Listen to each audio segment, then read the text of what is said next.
Ok, bueno muchachos, bienvenidos a nuestra escuela de verano. Esperamos que les guste. Va a haber pláticas de todas las, pues de la mayoría de las áreas que se trabajan en el CINDEPAM, en el departamento de matemáticas. Trataremos que sean lo más básicas posible para que les quede alguna idea de los temas, ¿no? Y bueno, vamos a comenzar con nuestra primera plática. Es por el doctor Carlos Pacheco. Él también es parte del comité organizador. Le tenemos que agradecer porque ha ayudado también. Y bueno, Anabel no está aquí, pero sí le quisiera agradecer porque me ayudó mucho con toda la parte burocrática de este evento. Entonces, bueno, comenzamos con la primera plática de Carlos Pacheco. ¿No está el título? Ah, sí. Ceros de Riemann y matrices aleatorias. Gracias, Maribel. Oigan, y bueno, les comento, ¿no?, que toda la semana va a ser aquí, excepto el miércoles en la mañana. La sesión del miércoles en la mañana es en la biblioteca central, que está para allá, como a 200 metros. No, más o menos. Es un edificio blanco, que desde un helicóptero es el símbolo del CINDESTAM. Pero bueno, ustedes lo reconocen porque es edificio.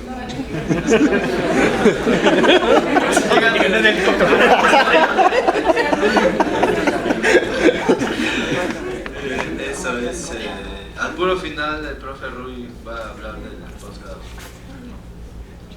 Y antes de él está el jefe del departamento, Jacob Mostor. Bueno, entonces, bienvenidos, como dice Maribel, y vamos a darles diferentes pláticas de lo que se trabaja en el departamento. Y pues hay diferentes temas. A mí casi no me gusta hablar de matemáticas puras y aplicadas, porque me he dado cuenta que a veces lo que parece puro es muy aplicado y lo que parece aplicado no es tan práctico. Entonces pues hay que distinguir que la matemática es un ente que va evolucionando y se va adaptando a las necesidades de sus creadores, los humanos, y entonces vamos utilizando estas herramientas para entender la naturaleza y por lo tanto pues para aplicarla y resolver problemas.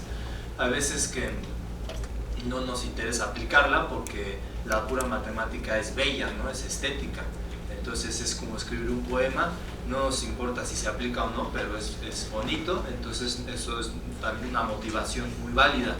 Hay un matemático muy conocido que se llama Hardy, en inglés, que decía que el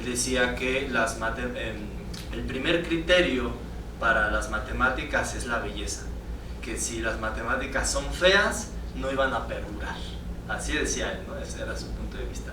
Entonces pues si vemos cómo las matemáticas tienen realmente eso de belleza estética y al mismo tiempo pues tienen esa practicidad, ¿no? Esa utilidad para resolver problemas. Entonces pues yo digo que los que estudiamos matemáticas tenemos, aunque se acuerdan que antes decían, no, es que eso no sirve para nada, etc. Pero resulta que las matemáticas pues cada vez son más útiles para resolver muchos tipos de problemas. Hay veces que ¿cómo diré?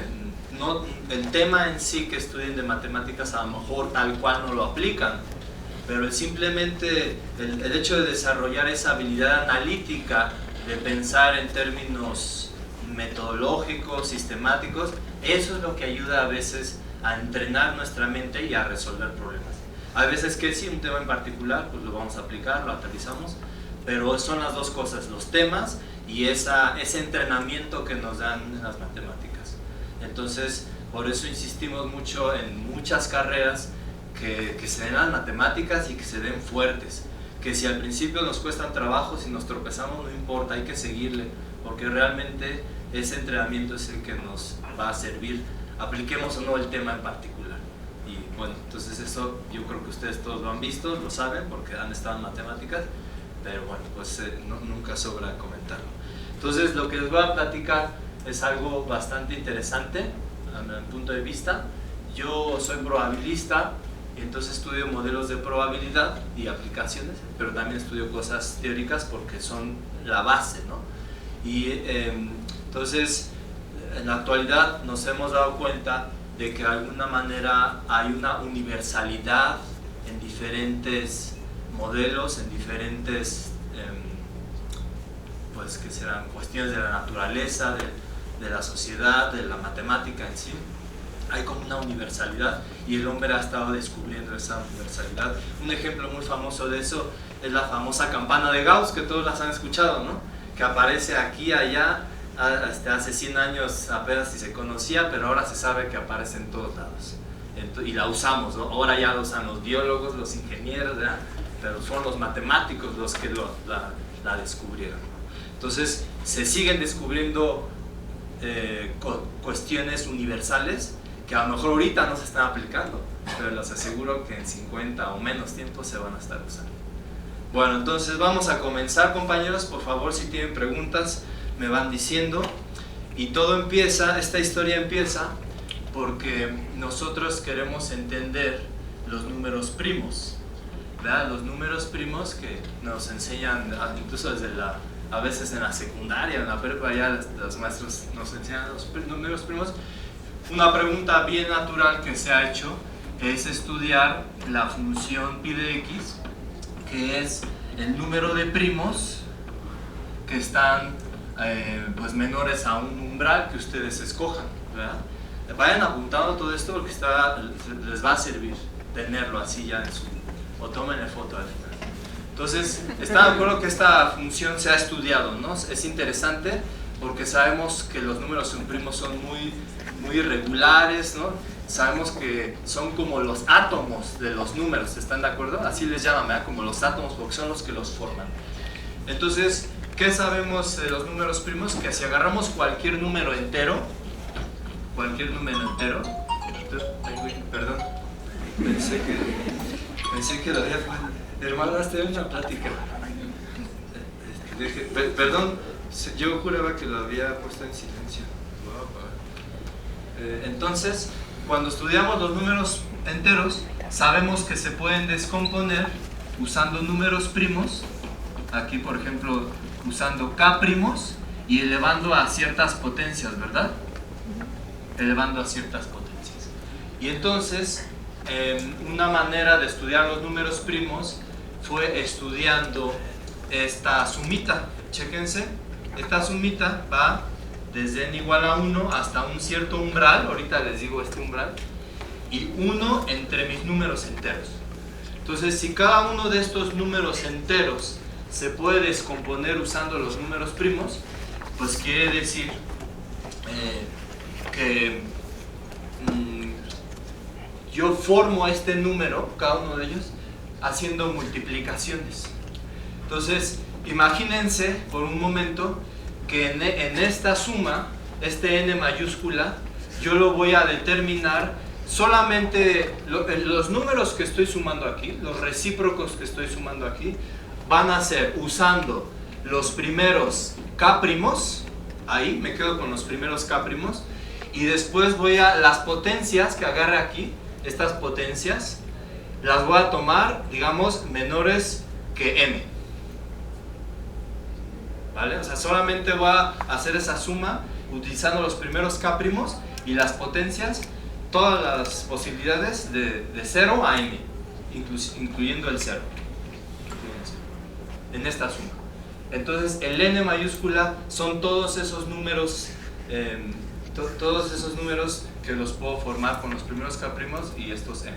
Entonces, vean cómo ustedes pueden formar cada uno de estos haciendo la siguiente multiplicación.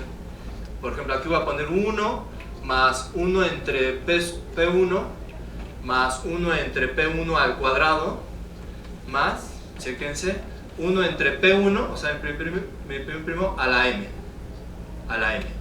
Después, esta pequeña suma la voy a multiplicar por pues, lo mismo, pero en lugar de P1 voy a poner P sub 2.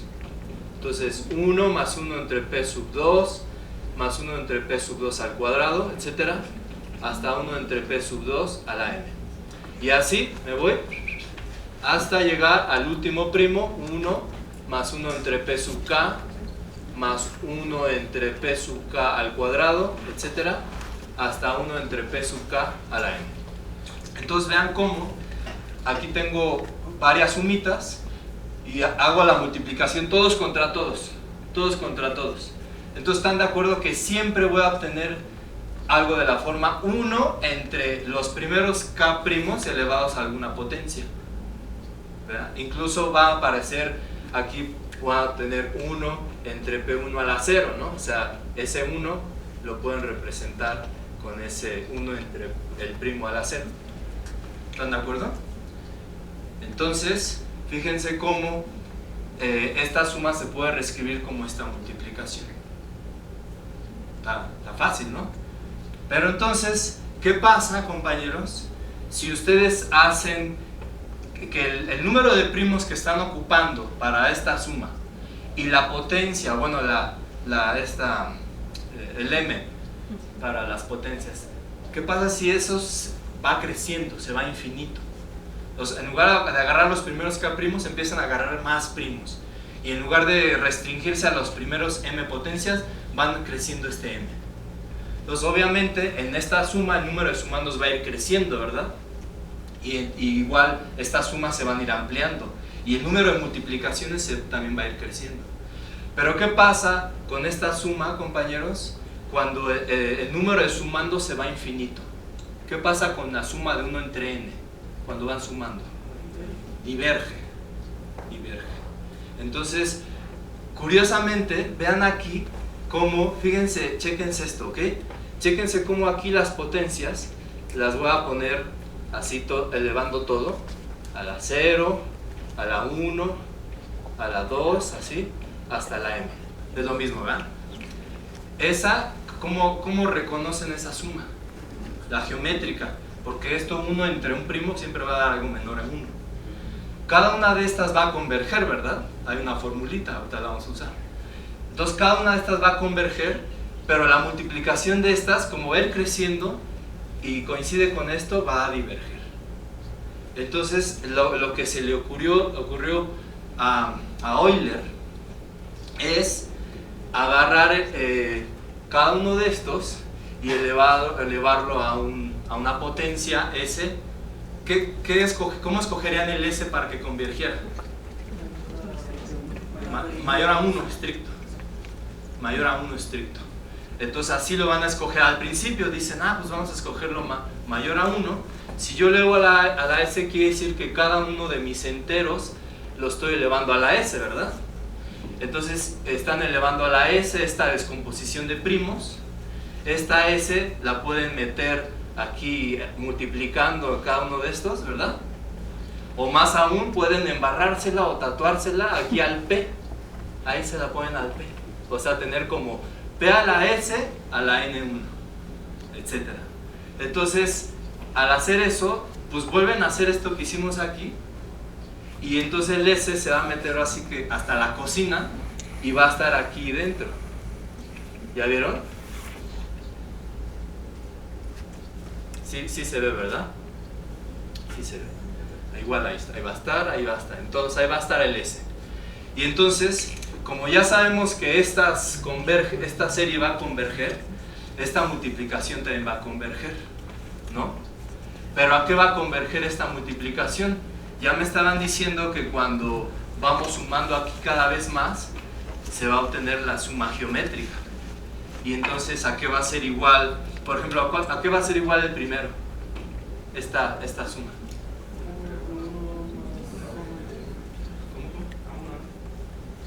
¿1? 1 entre 1 menos 1 entre P1 a la S. ¿Sí?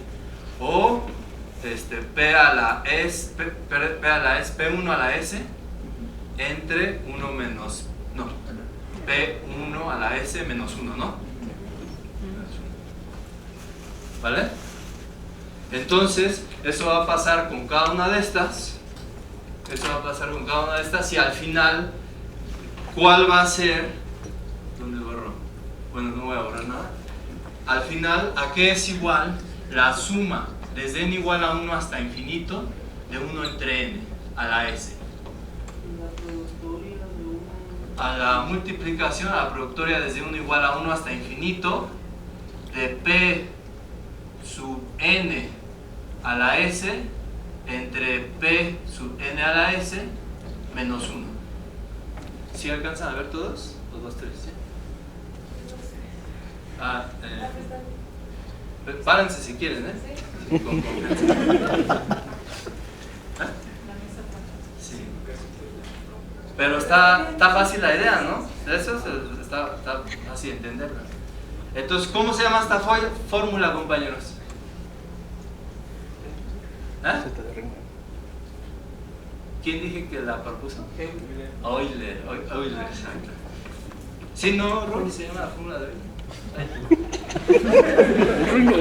Pero ahí está Enrique. ¿Sí, no, Enrique? Sí, es la fórmula de Euler. Entonces, la fórmula de Euler funcionó porque pues hicimos este truco de poner un S, un número real mayor a 1. Entonces, ahí ya nos dimos cuenta que esto convergía y por lo tanto esto debe de converger. Y entonces, para estudiar los números primos, podemos estudiar esta función. Eso fue lo que propusieron. Después llegó Riemann y propuso, en lugar de que el S fuera un número real mayor que 1, dijo, ¿saben qué? Pues parece que es útil proponer que el número S, o este exponente, sea un número complejo. ¿Han escuchado ese dicho que dice que dos verdades, ¿cómo es? Entre los números reales, ¿no? Que uno pasa por el plano complejo. No, ahorita me acuerdo. Bueno, pero entonces, eso es lo ¿qué fue lo que hizo Euler? Vean lo que hizo Euler para intentar extender su función. Entonces ahí está la fórmula de Euler y después llegó Riemann. ¿Puedo borrar todo esto? Vamos a borrar todo esto. Ya tenemos la fórmula de Euler, ahí la vamos a dejar. Y y entonces chequense estos truquitos. Bueno, esto que les voy a enseñar no sé si sea la idea original de Riemann, porque hay varias ideas ya que se han hecho, pero vean, esta función es la función z, es la que acabamos de ahorita de analizar, 1 entre n a la s, 1 entre n a la s, ¿ok? Y entonces resulta que 1 entre n a la s la pueden ver como la integral desde n hasta infinito de la función 1 entre x a la s más 1 e integrando con respecto a x y después multiplican por s, multiplican por s. Entonces vean cómo la antiderivada va a ser 1 menos s por x a la menos s. Entonces va a cancelar el s, queda un menos y cuando evalúan en n de infinito les va a dar esto. ¿Ok? Posteriormente, bueno, entonces gracias a eso uno escribe esta suma, esta función z de Riemann como, pues sustituyo, aquí voy a sacar el s fuera de la suma, sacamos el s fuera de la suma y ponemos la suma desde n igual a 1 hasta infinito de la integral desde n a infinito de 1 entre x a la s más 1 con respecto a x, ¿vale? Ahí está.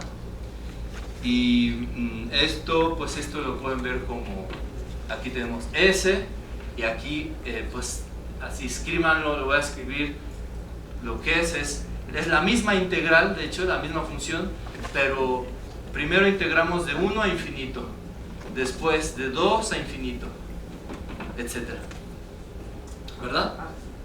Y resulta que esto lo pueden ver de esta forma, chéquense qué padre está esto. Esto es igual a s, aquí está el s que estoy cargando, por la integral de 1 a infinito, o sea, esta suma infinita de integrales la voy a escribir como una sola integral, la integral de 1 a infinito ¿de qué función?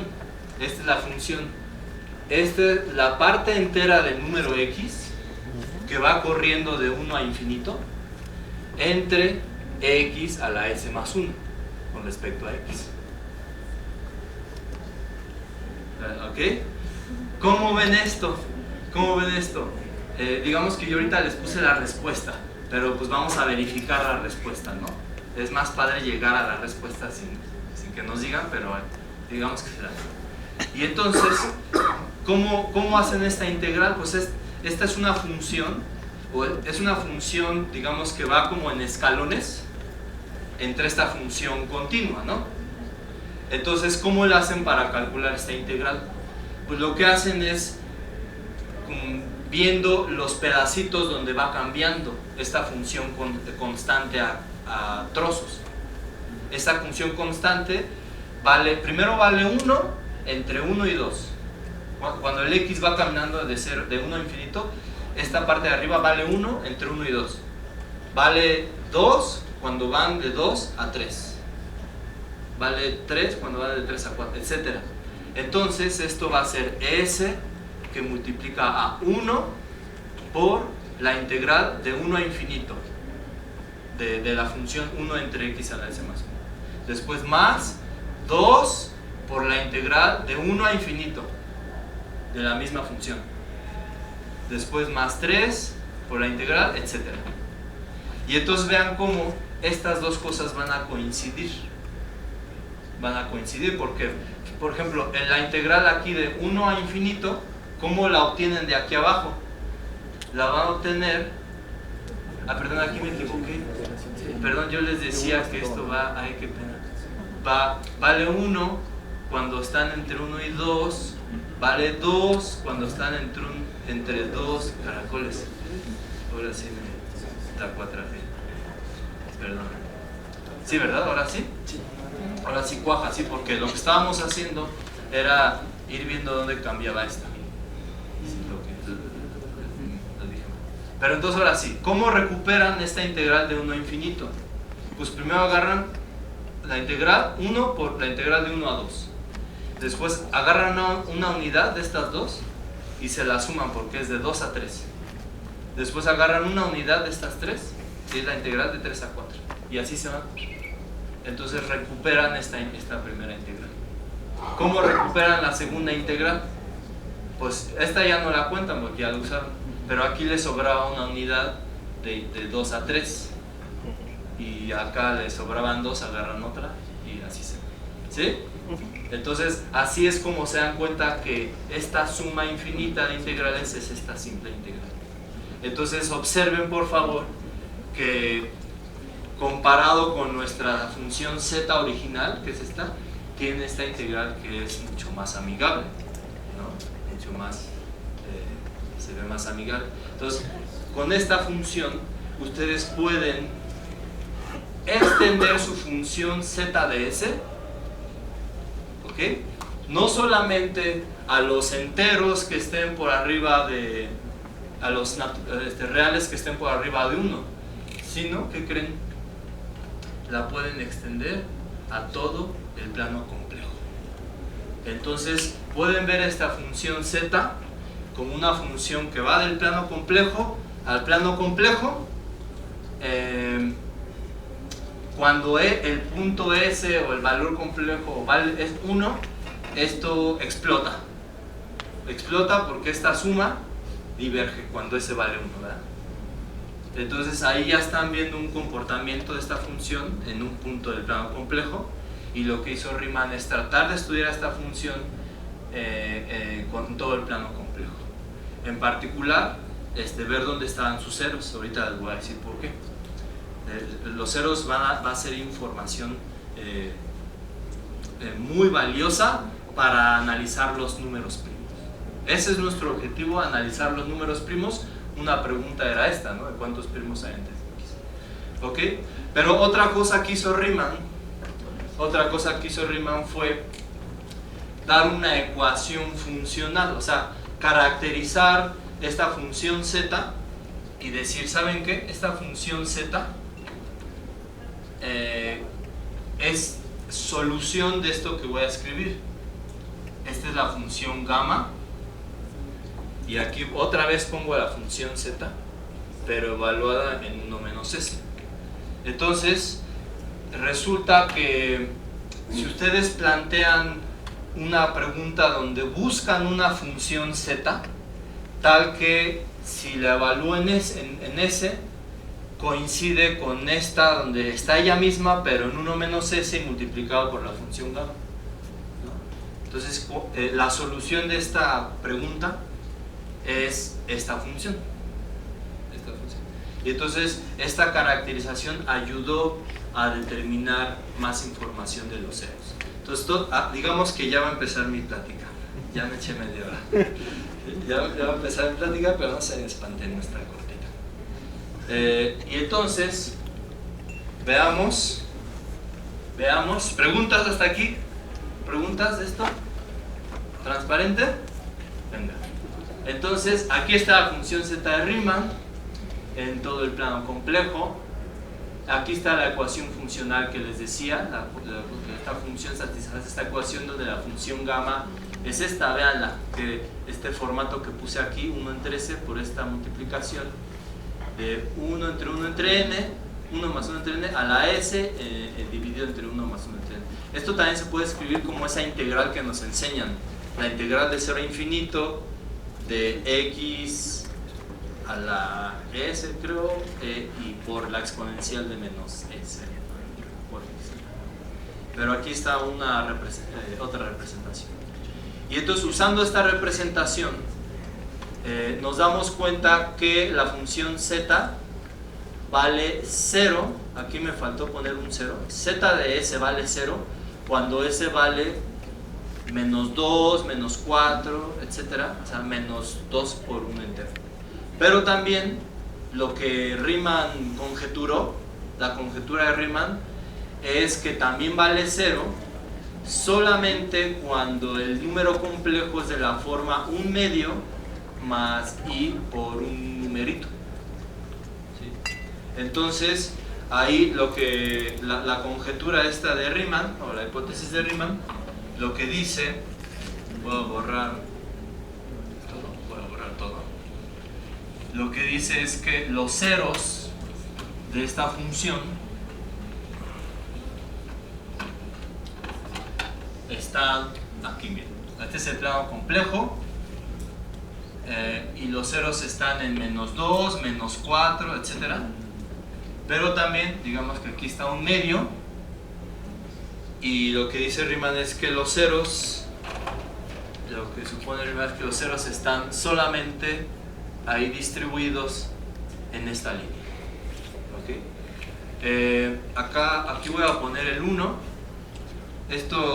Esta hipótesis no se ha podido demostrar que todos los ceros, aparte de estos, que los otros ceros solo están ahí, pero tampoco se ha podido encontrar otro cero que no sea de esta forma.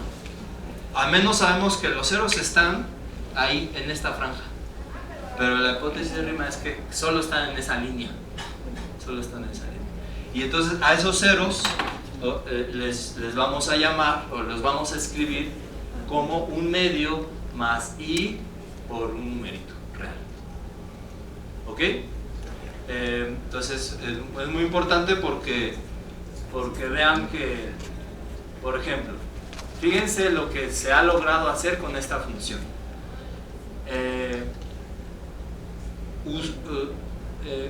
Hadamard en 1986 y este autor de la Vallée-Poussin también en el mismo año, usando o sabiendo que la función z es diferente de 0 cuando la parte real del S es un 1, o sea, sabiendo que aquí en esta línea no hay ceros, pudieron demostrar que el número de primos hasta el umbral x es aproximadamente x entre el logaritmo de x. Entonces, eso lo demostraron utilizando esta función. Está interesante eso. Pero hay más información porque... Bueno, pero...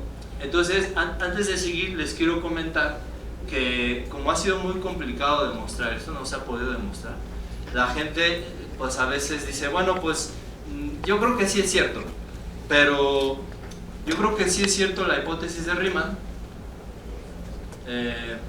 Y entonces, si fuera cierta, solo voy a estudiar los ceros de esta forma. Solo me voy a preocupar por estos gamma de n, suponiendo que ya no hay otros ceros. Estos ya no los estudiamos porque están muy fáciles. Pero suponiendo que los ceros son solo de esta forma, los vamos a estudiar. Y entonces los han estado estudiando esos gamma n. Y entonces, por ejemplo, en 1951, Titchmarsh dio esta fórmula para ver cuántos de esos gamma hay hasta antes del umbral t.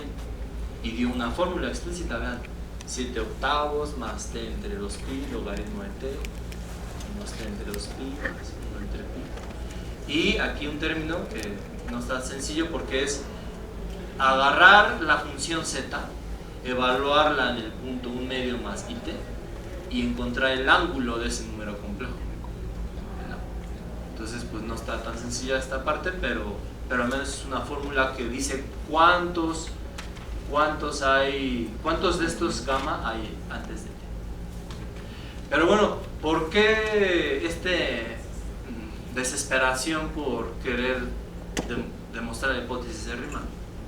Bueno, miren, entre otras cosas, porque tenemos esta fórmula de Weil, que da una relación entre los ceros de la función z y los números primos. Y entonces, primero que nada hay que ver esta funcióncita, la función de von Mangold, lambda de n, que esta función lambda de n lo que hace es, primero, checar si el n es de esta forma, es un primo a la k. Si es de esa forma, así solo un primo a la k, toman el logaritmo del primo. Se olvidan del k y toman el logaritmo del primo. Pero si es de otra forma, o sea, si son varios primos ahí multiplicándose, vale 0, ¿vale? Entonces, de alguna manera, esta función solo está contabilizando los primos solitos o las potencias de los números. Sigue siendo un numerado. O sea, van a tener P1 a la 1, P1 a la 2, P1 a la 3, P2 a la 1, P2 a la 2, así. Y entonces, vean esta función de Weil. Vean qué curioso está. Primero que nada, esta función de Weil funciona para una colección de funciones H. Ahorita no voy a especificar exactamente qué colección, pero es una colección amplia de funciones holomorfas en el plano complejo. Holomorfas son diferenciables alrededor de un medio. O sea, son funciones que si nosotros nos ponemos en una franjita de un medio, son diferenciables. ¿Okay? Y entonces, para todas esas funciones se tiene esta relación. Vean esta relación. Primero, antes de seguir, vean lo que se ocupan dos cosas: la función h que agarren y su transformada de Fourier. Una pequeña pregunta: alguien, levante la mano, ¿quién ha visto la transformada de Fourier en la licenciatura? Vale. Ahorita voy a hacer un comentario. Es bien importante esta transformada de Fourier. Entonces, esta identidad que vamos a ver ahorita ocupa la función y su transformada de Fourier. Y lo que dice es lo siguiente. Está interesante.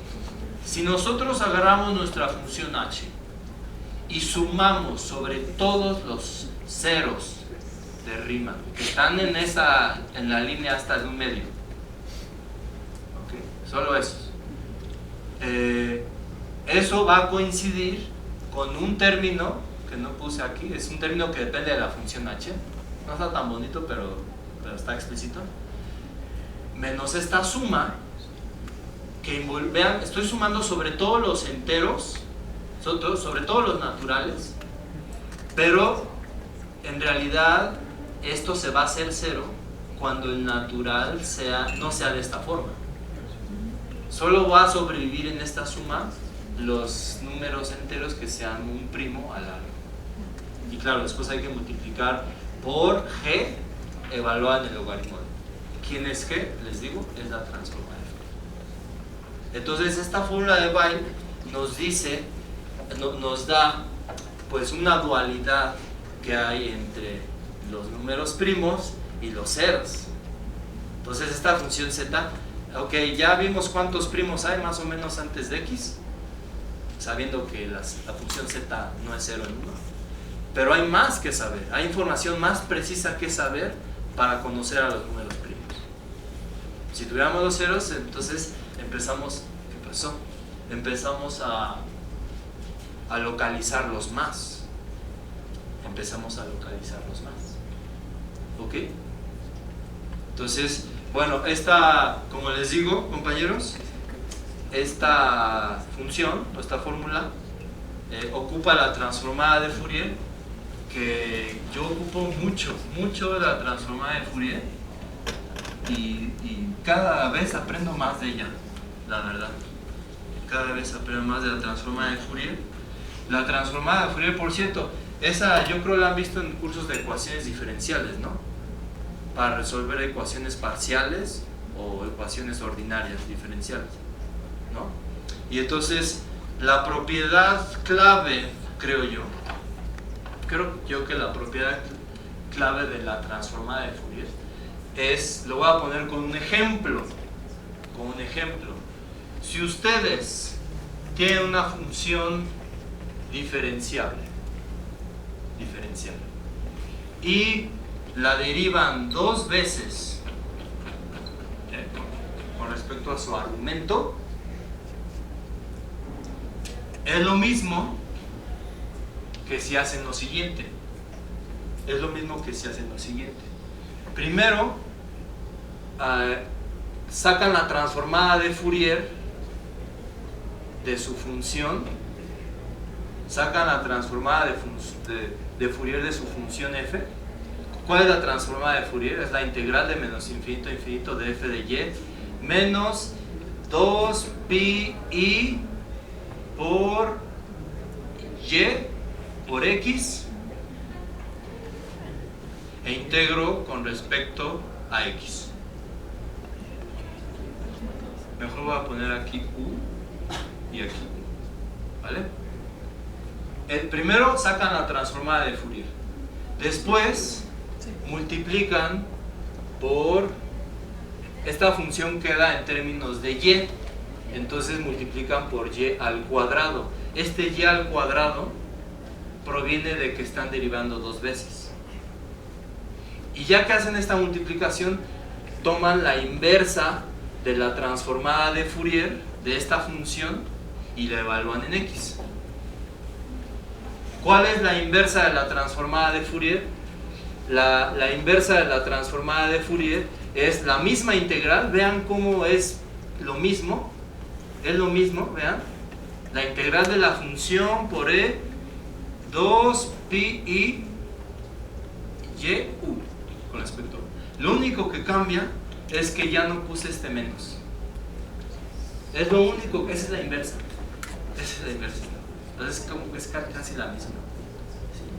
¿Sí? Y entonces, esto que les acabo de escribir, que primero tomo la transformada de Fourier, después multiplico, después tomo la inversa, es lo mismo que ustedes hacen, chéquense, cuando agarran una matriz simétrica o hermitiana y la descomponen con sus eigenvalores, con sus eigenfunciones o eigenvectores, multiplican por la matriz que en la diagonal tiene sus eigenvalores y multiplican por la inversa de la matriz de las eigenfunciones, eigenvectores.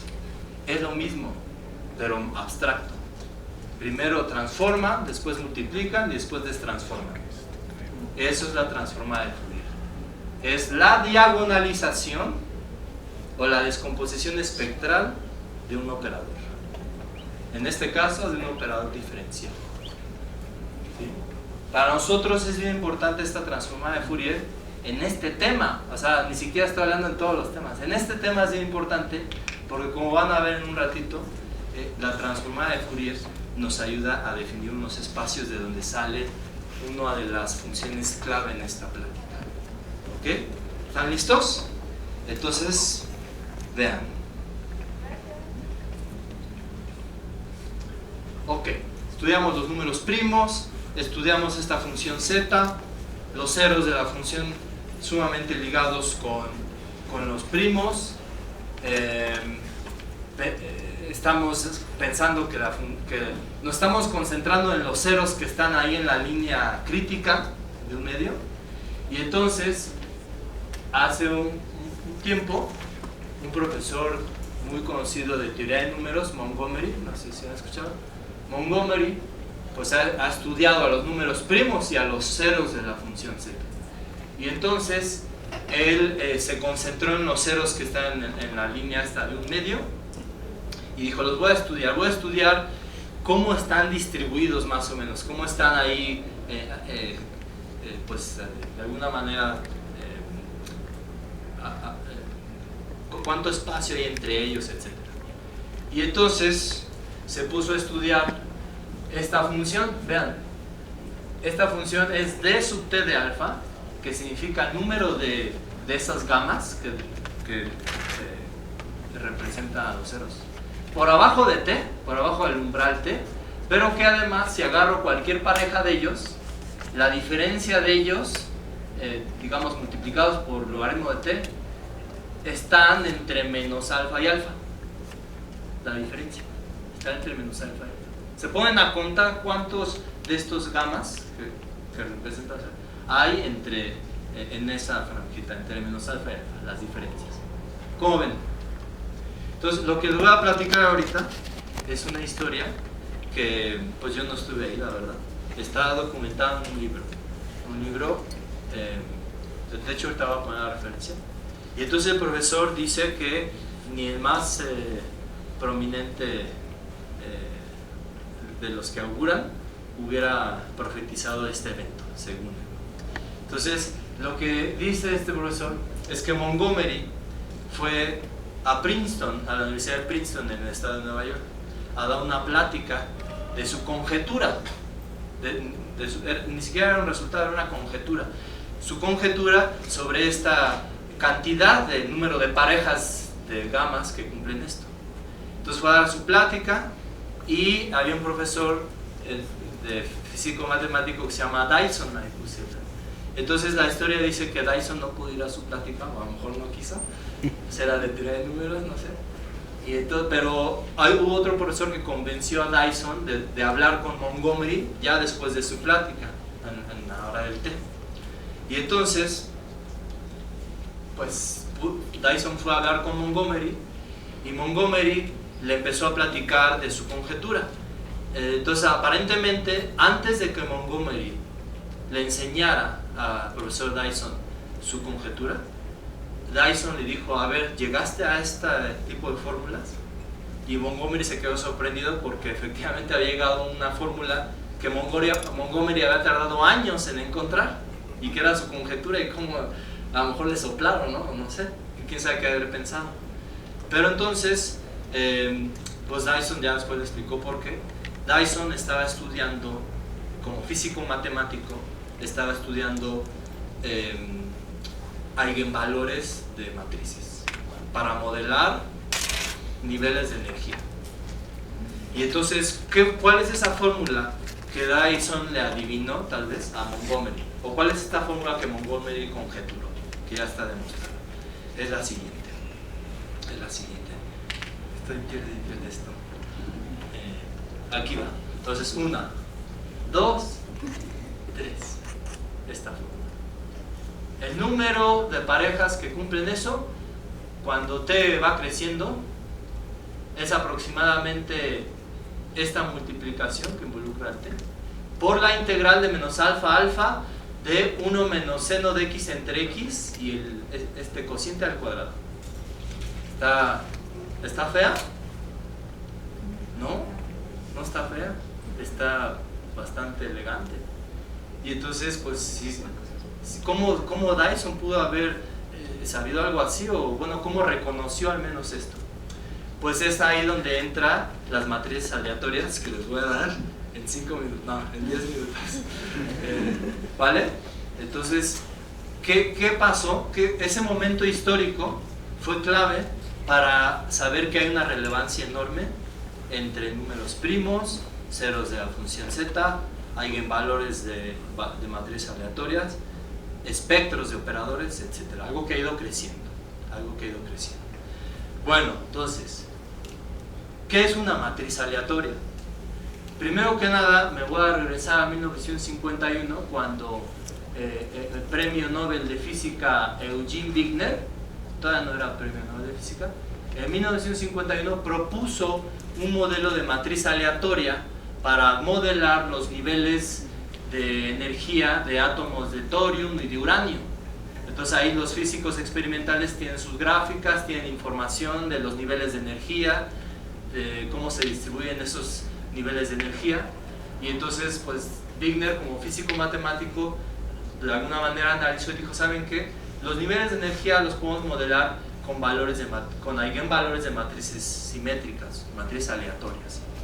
Entonces voy a poner un ejemplo de matriz aleatoria, la que Wigner propuso. Es algo que ahora se llama GOE, que significa ensamble ortogonal gaussiano. Entonces, primero agarren variables aleatorias normales entre 0 y 1. Todos llevaron prueba, ¿verdad? Aleatorias normales. Agarren una matriz y en cada entrada de la matriz ponen una normal, todas independientes, y después hacen esta pequeña transformación, m más su transpuesta entre 2, y entonces se obtiene una matriz simétrica, que eso les garantiza que todos sus eigenvalores son números reales, ¿ok? Pero son aleatorios, son cosas aleatorias que conforme cambian los valores de m, cambian los eigenvalores. Y resulta que esto ha sido un exitazo para modelar cuestiones no solo en física, sino en distintas áreas, incluso en cosas muy contemporáneas como matemáticas financieras, ciencia de datos, donde hay muchísima información. Entonces esto de las matrices aleatorias va a ir creciendo cada vez más y más. Y bueno, ¿qué pasa con estas matrices? Pues que uno analiza los eigenvalores. Entonces uno puede agarrar y meterlos todos en una cubeta, tomar el promedio. Por ejemplo, imagínense que agarran un intervalo, son números reales, agarran un intervalo de la recta real y se ponen a ver cuántos eigenvalores hay ahí, ¿sí? Y eso lo hacen con este promedio. Entonces resulta que conforme la matriz va creciendo en dimensión, se va a infinito, esto converge a lo que ahora llamamos a la ley del semicírculo. Es una distribución, ahí que se ve un medio circulito, ¿no? Pero este es un estudio como global de todos los eigenvalores al mismo tiempo, pero pueden también como concentrarse en un eigenvalor, o así que pasa entre la distancia entre dos eigenvalores. En probabilidad a lo mejor han visto que hay un resultado muy importante que se llama la ley de grandes números, y hay otro que se llama el teorema central del límite. La ley de grandes números es una cosa global donde sacamos el promedio de todos, y el teorema central del límite es donde nos enfocamos cuánto varía alrededor de la media. Entonces uno es un estudio global, el otro es un estudio más local, más así como con una lupa más fina. Y es lo que está pasando aquí. Este es un estudio global y lo que viene a continuación es un estudio más local.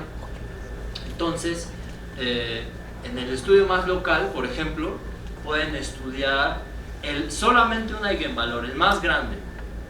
Entonces el más grande, después de un reescalamiento, como en el teorema central del límite y todo eso, converge a una distribución que ahora le llamamos la distribución FGUE, o también le llaman la distribución de Tracy-Widom.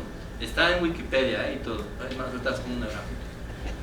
Y aunque está explícita, entre comillas, aunque hay que resolver esta ecuación de Paine-Levé, sujeta a una condición final con la función de I, entonces se ve medio feo, pero pues es explícita. Y entonces resulta que esta distribución ha sido muy importante, surge acá y allá. Podría dar una plática solo de esta distribución. Pero, ¿qué pasa si nos seguimos concentrando en los eigenvalores de las matrices de manera local? Bueno, pues que empiezan a surgir otros objetos como un operador diferencial con término estocástico, pero bueno, ya no voy a... Pero entonces, vean, bueno, aquí está la distribución normal, creo que no, la roja es la normal y la otra es la de Tracy Widom. Estas distribuciones están como de alguna forma metidas en una ecuación muy famosa que se llama KPZ. Lo único que quiero que vean es como en la naturaleza observamos mucho la gaussiana, pero también se observa esta otra, pero si en la naturaleza ciertas condiciones cambian, pues de manera continua pasamos de una a otra. Pero bueno, entonces, ya para terminar, aquí les pongo otro modelo de matriz aleatoria. Este se llama GUE, que significa ensamble unitario gaussiano. Entonces, este es un ejemplo particular, pero hay muchos. Ahora, fíjense, agarran una matriz hermitiana, ya sea con valores en los complejos. En la diagonal van a poner normales, pero real valuadas. En la diagonal son normales, pero reales. Y en el triángulo de arriba, por ejemplo, ponen normales complejas, todas independientes. ¿Cómo son las normales complejas? Agarran dos normales, A y B, y hacen esta sumita con el número complejo. Entonces, a eso se llama una normal compleja. Entonces, en el triángulo superior tienen puras normales complejas, en el triángulo inferior el conjugado, porque es hermitiana, y en la diagonal normales reales. Bueno, entonces, como esta matriz es aleatoria, sus eigenvalores son números aleatorios, pero también son reales, porque es hermitiana. ¿Okay? Y entonces, fíjense lo que estudiaba Dyson. Ya Dyson estudiaba la probabilidad de encontrar dos eigenvalores de esta matriz, de estas matrices, entre menos alfa y alfa. Eso es, pues, contabilizar que si tomo la diferencia de dos eigenvalores en valor absoluto es menor a alfa. Entonces, después de unos rescalamientos, pues ¿a qué creen que llegó Dyson? A la misma ley que encontró Montgomery para los números, para los ceros que están en la recta numérica. Y entonces, pues fue un momento histórico porque dijeron, aquí hay gato encerrado, ¿no? Básicamente. Y pues hay un gato muy encerrado porque pues esto se ha encontrado, esta fórmula, esta expresión se ha encontrado, por ejemplo, cuando se estudian eigenvalores de Laplaciano en la métrica hiperbólica, en ceros de polinomios, en muchos modelos de matrices aleatorias, en muchos, y entonces hay una conexión muy fuerte entre todo esto. Con decirles que hubo unos profesores polacos que fueron a Cuernavaca y estudiaron a distancia de los autobuses, de las microbuses que se van persiguiendo para agarrar pasaje. Y encontraron, no esta fórmula, pero los mismos tipos de fórmulas que de las matrices aleatorias. Porque al final de cuentas lo que se está modelando es puntos que están ahí en la recta real, ¿no? Y se van como empujando. Los niveles de energía se van empujando. Los números primos se van como empujando, los ceros se van como empujando, los micros se van como empujando. A eso les llamamos sistemas de repulsión. Las partículas se repelen, y esto entra dentro de un ámbito que le llamamos teoría de procesos determinantales. Entonces, pues ¿qué pasa? Que estamos en pañales, todavía no entendemos mucho y mucho menos lo hemos usado. Todavía no se usan muchas cosas de estas, tal vez en un tiempo. Tal vez ustedes lo van a usar. Entonces, pues solo termino mi plática dándole la bibliografía. Tómenle foto para que ya de una vez se pongan a trabajar, y bienvenidos todos al Sindestar. Gracias.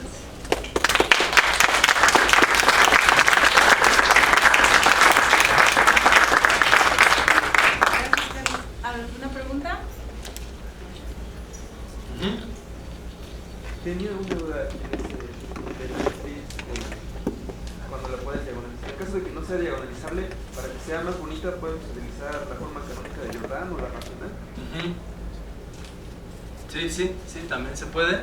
Aquí yo solo puse como para ejemplificar que así como una matriz se descompone, una matriz es un operador y las diferenciales también son operadores, también se pueden diagonalizar, se pueden descomponer. Entonces esto que se ve abstracto es un ejemplo de esto. Que esto lo usan mucho, ¿verdad? Todo el mundo. ¿Alguna otra pregunta? ¿Sí? ¿Tenías un kernel reproductor? ¿Sí? En el sistema anterior, nada más sobre qué espacio estaría. Ok, qué bueno que me preguntas. Mira, este kernel reproductor, este es el kernel reproductor del espacio de Hilbert, Paley y Wiener, que son funciones holomorfas en el plano, que son la preimagen de la transformada de Fourier de otras funciones en L2. Y lo estudió Paley y Wiener. Entonces, este kernel reproductor es una cosa universal que estamos viendo aquí, allá y acullá.